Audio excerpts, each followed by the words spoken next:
Kingdoms, he will come with the topic Buddhist social activists from United Kingdoms.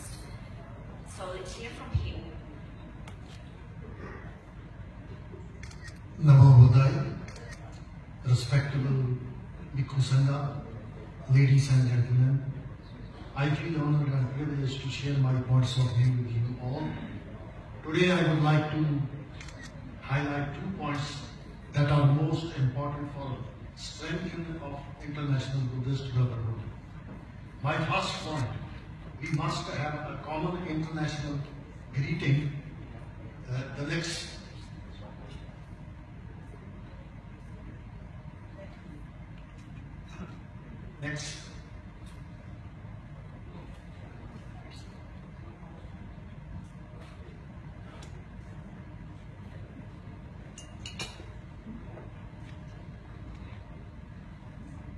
This is a modern technology. We always have a problem.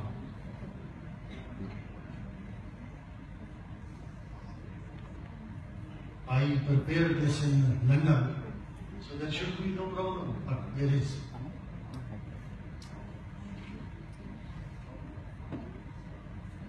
Next. Right, okay.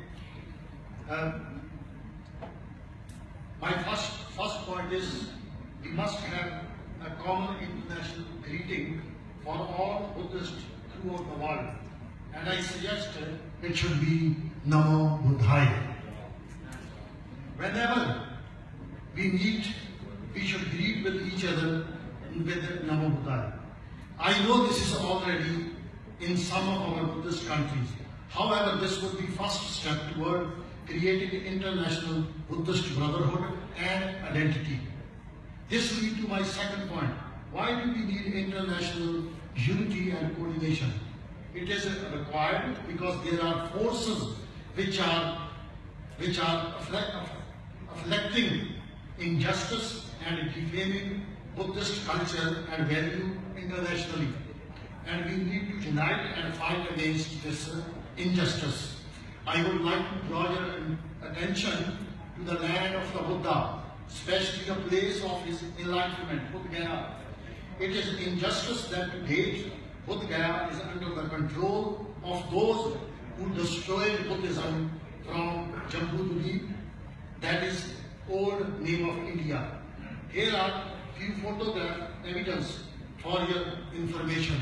Next. If you look at these 2 arrows, this is where you enter down the stair to Mahavihara. The present committee control the Mahavihara is dominated by the high caste Brahman.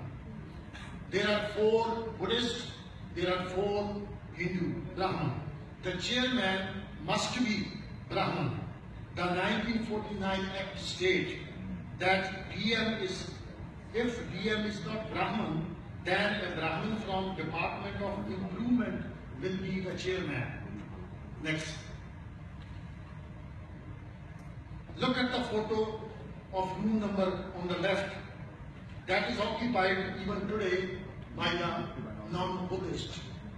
And the second photo, you will see 5 statues of the Buddha. There they are, 5. You can see clearly.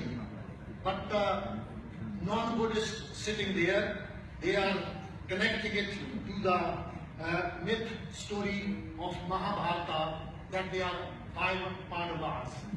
That is today. Next. Now, if we move to the next room, you can see a gentleman's feet, but in the photograph it didn't come. There is a Shivalinga, penis private part of Lord Shiva. This is what exactly it is look like.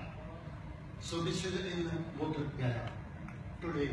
This photo was taken a few days before I come. Now in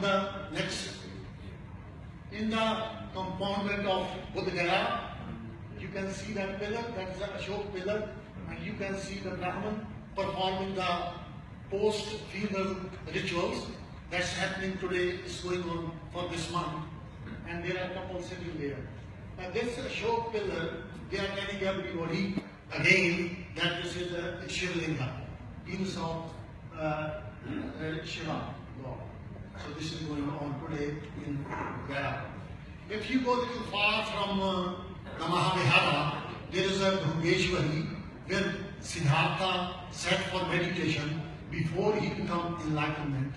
That was Bhuveshwari. In 2010, when I went with 21 people from UK, there was nothing, but few years ago I went again.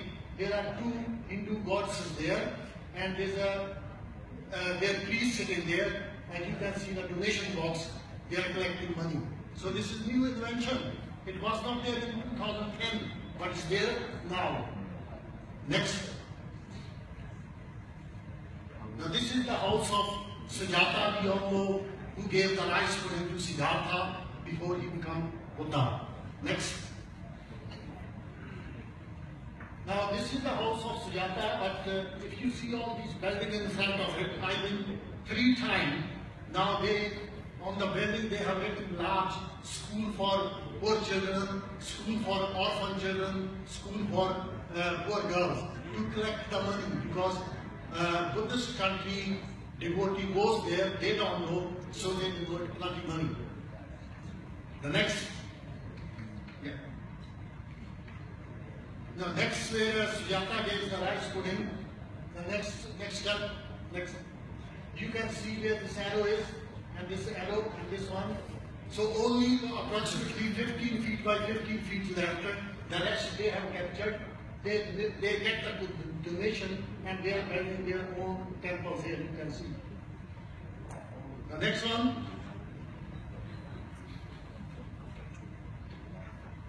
They made a fake story. We all know that before Siddhartha became Buddha, one farmer gave him a bundle of grass to sit on and meditate, but they made the story, no, it was the Brahmana who gave him the grass, and they have it in their writing.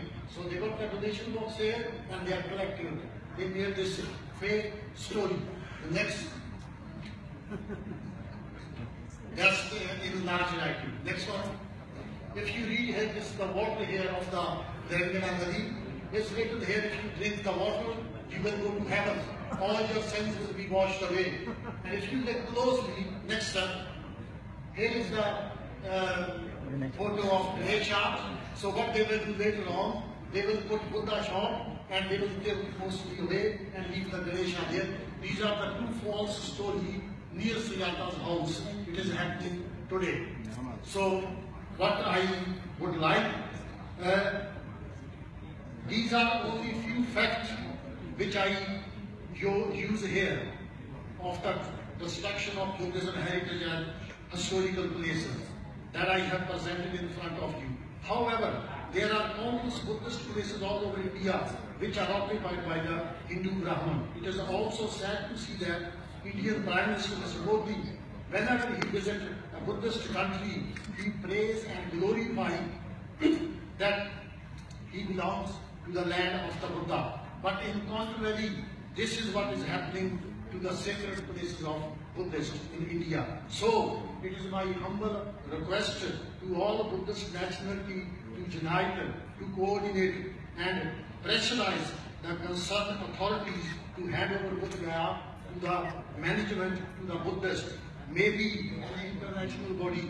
You can write and appeal to the Indian embassies from your countries, and also to Indian embassies and politicians when they are visiting your country. Namo Buddhaya. Thank you very much.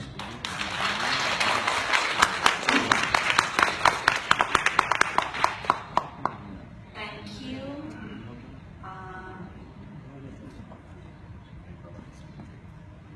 Mr. Harbanlal Virdip. So I think what he needs from us is some attentions as well as the cooperation on the restoration of Buddhist certain places. We can see from this forum that it's happened both in Nepal and in India, that we need some attentions from Buddhists around the world.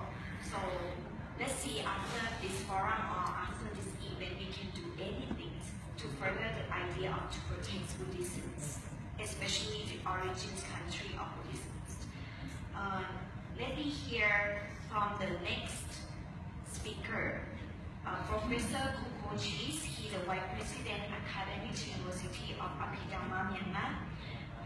The topic is the current situation of Buddhist education in Myanmar.